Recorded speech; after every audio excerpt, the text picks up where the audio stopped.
mwezi Juni, lakini sasa mimi nataka kujua ni wateja waliosambaziwa ni kata gani, maana mimi kwa mwaka 2 sijapata hiyo huduma na nimepiga simu hampokei watu wa maji. Sijajua kama mnaona kama tunawapigia simu kwa ajili ya kutaka kitu gani kwa hiyo.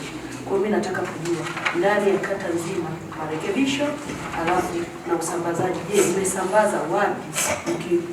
Muoanishe hapo niambie ni wapi. Asante sana.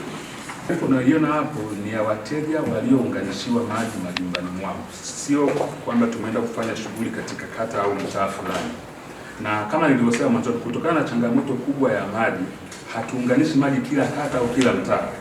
Tuna maeneo ambayo tumeainisha, mfano Uvunyerere kule kuna maeneo ambayo tunafanya maunganisho. Kwa hiyo utakuta maunganisho mengi hapa ni ya upande wa Uvunyerere na mitaa ya upande wa kule. Kwa hiyo haya maeneo mengine tunachelea kuunganisha kwa sababu unaweza kumuunganishia mtu maporomoko au danida ukasababisha mtu mwingine akakosa huduma ya maji. Kwa hiyo hawa ni wateja ambao tunapika yale maeneo ambayo tunaona yana uwezo na yana maji ya kuwafikia wateja wao. Kwa hiyo ni maeneo mtambuka katika eneo lote la Tunduru.